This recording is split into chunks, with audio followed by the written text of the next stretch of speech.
Hi friends, welcome back to my channel. എല്ലാവർക്കും തളികയിലേക്ക് സ്വാഗതം. എല്ലാവരും സുഖമായിരിക്കണോ? ദൈവാനുഗ്രഹത്തിൽ എല്ലാവരും സുഖമായിരിക്കട്ടെ എന്ന് പ്രാർത്ഥിക്കുന്നു. നമുക്കിത് വായിച്ചു നോക്കാം. ദൈവഹിതമനുസരിച്ച് ജീവിക്കാൻ ആദ്യ ചുവട് അന്ത്യത്തിൽ നന്മയായിരിക്കും. അതുപോലെ പ്രാർത്ഥന. ഇത് മൂന്നും എന്താണെന്ന് നമുക്ക് നോക്കാം. ആദ്യം ഒരു സംഭവത്തോടുകൂടി നമുക്കിത് മനസ്സിലാക്കിയെടുക്കാം. ഒപ്പമുണ്ടായിരുന്നവരിൽ പലരും വിദേശത്ത് പഠിക്കാനും ജോലിക്കുമായി പോകാൻ ഒരുങ്ങുകയാണ്. അവരെ കണ്ട് ഞാനും അതിനുവേണ്ടി തന്നെ ശ്രമം ആരംഭിച്ചു. ഏജൻസികളിൽ പോയി പല തവണയാണ് സംസാരിച്ചത്. 25,000 രൂപയൊക്കെ മുടക്കിയിട്ട് IELTS പരീക്ഷയൊക്കെ ബുക്ക് ചെയ്യുകയും ചെയ്തു. അപ്പോഴൊക്കെ ഉള്ളിൽ എന്തോ ഒരു അതൃപ്തി മുഴങ്ങുന്നുണ്ടായിരുന്നു. പക്ഷേ ഒരു കൃത്യത ഇല്ലാതിരുന്നതിനാൽ അതിനെ ഞാൻ കാര്യമായി എടുത്തില്ല. ഏതായാലും മറ്റുള്ളവർ ചെയ്യുന്നത് തന്നെ ഞാനും ചെയ്യാൻ തീരുമാനിച്ചു. എങ്ങനെയെങ്കിലും പെട്ടെന്ന് വിദേശത്ത് പോകണം. അതിനു വേണ്ടിയാണ് ആ നാളുകളിൽ ഞാൻ നിരന്തരം പ്രാർത്ഥിച്ചിരുന്നത്. പക്ഷേ വൈകാതെ ഉള്ളിലുണ്ടായിരുന്ന അതൃപ്തിയുടെ ആ കൊച്ചു സ്വരം ഞാൻ വിവേചിച്ചെടുക്കാൻ തീരുമാനിച്ചു. പ്രാർത്ഥന കുറച്ചുകൂടി വിശാലമാക്കി. പരീക്ഷ, ജോലി എന്നീ വിഷയങ്ങൾ മാത്രമായിരുന്ന പ്രാർത്ഥനയുടെ ലക്ഷ്യം അതിൽ നിന്നും മാറ്റി ദൈവഹിതം വെളിപ്പെടുത്തി കിട്ടാൻ എന്നതിനെ വേണ്ടിയാക്കി. മെല്ലെ മെല്ലെ സാഹചര്യങ്ങളിലൂടെ ദൈവം എന്നെ നയിക്കുന്നതായി തിരിച്ചറിയാൻ സാധിച്ചു. ഉള്ളിൽ തന്നെ മുഴങ്ങുന്ന നേർത്ത സ്വരത്തിലൂടെയും ദൈവം ഉചിത സമയങ്ങളിൽ അയച്ച വ്യക്തികളിലൂടെയും ഞാനത് കണ്ടെത്തുകയായിരുന്നു. പിന്നെ വെച്ച് നീട്ടിയില്ല. വേഗം വന്ന് സെമിനാരിയിൽ ചേർന്നു. ബക്കറ്റ് സോപ്പ് പതഞ്ഞു പൊങ്ങിയിരിക്കുമ്പോഴും അടിയിലുള്ള വെള്ളം കാണണമെങ്കിൽ പത കൊണ്ട് എടുത്തു മാറ്റണമല്ലോ. അത്തരത്തിൽ പ്രാർത്ഥന കൊണ്ട് മനസ്സിലെ പത എടുത്തു മാറ്റിയപ്പോഴാണ് കാര്യം പിടികിട്ടിയത്.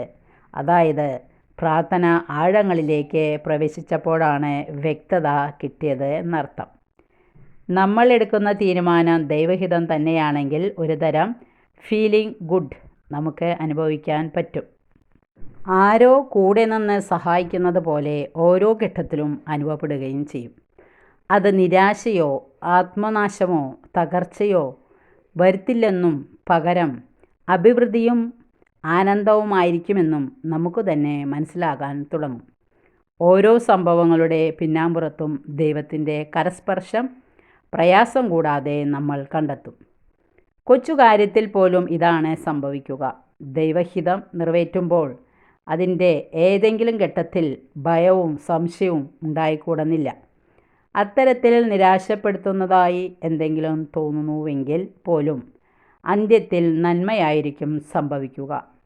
പിന്നീട് അത് ദൈവം അനുവദിച്ചതായിരുന്നുവെന്നും അതിലൂടെ വലിയൊരു കാര്യം കർത്താവ് പഠിപ്പിച്ചെന്നും മനസ്സിലാക്കാനാകും. ഉറപ്പ്. ഒരാളുടെ വിവാഹത്തിൻ്റെ കാര്യം, വിദേശത്ത് പോകുന്ന കാര്യം, ആരംഭിക്കാൻ പോകുന്ന സംരംഭം, കൂട്ടിച്ചേർക്കാൻ പോകുന്ന ബിസിനസ്, അങ്ങനെ വലിയ കാര്യങ്ങളിൽ മാത്രമല്ല കൊച്ചു കൊച്ചു കാര്യങ്ങളിൽ പോലും ഇത് പരിശീലിക്കുന്നതാണ് ദൈവഹിതം ജീവിക്കുന്നതിലെ ആദ്യത്തെ ചുവട്.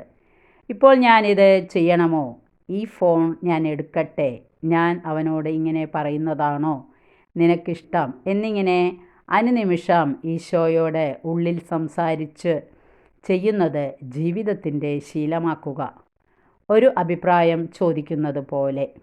ഉദാഹരണത്തിന്, ഈ ലേഖനം എഴുതാൻ പ്രേരണ ലഭിച്ച ഉടനെ അത് ദൈവഹിതമാണോ എന്ന ചോദ്യം ഉറപ്പാക്കിയിട്ടാണ് ഞാൻ എഴുതാൻ തുടങ്ങിയത്.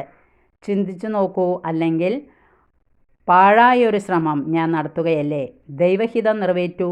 അത് നമുക്ക് ലാഭമേ വരുത്തൂ. അവൻ്റെ ഇഷ്ടത്തിനനുസൃതമായി എന്തെങ്കിലും നാം ചോദിച്ചാൽ അവിടുന്ന് നമ്മുടെ പ്രാർത്ഥന കേൾക്കും എന്നതാണ് നമുക്ക് അവനിലുള്ള ഉറപ്പ്. ഇതിനു വേണ്ടി 3 കാര്യങ്ങൾ കൂടി ഒപ്പം കരുതുക. അതിൽ ഒന്നാമത്തേത് പ്രാർത്ഥനയാണ്. പ്രാർത്ഥനയിൽ സ്ഥിരത കൊണ്ടുവരിക. വില കൊടുത്ത് പ്രാർത്ഥിക്കാൻ തുടങ്ങുക. പ്രാർത്ഥനയുടെ സ്വഭാവം കുറച്ചുകൂടി വിശാലമാക്കുക. ഇവയാണ് പ്രാർത്ഥനയിൽ ശ്രദ്ധിക്കേണ്ടത്. മനസാക്ഷിയുടെ വിശദീകരണത്തിനായി അടുക്കലടുക്കൽ കുമ്പസാരിക്കുകയും പരിശുദ്ധ കുർബാന മുടങ്ങാതെ സ്വീകരിക്കുകയും ചെയ്യുക. രണ്ടാമത്തെ കരുതൽ ഇതാണ്.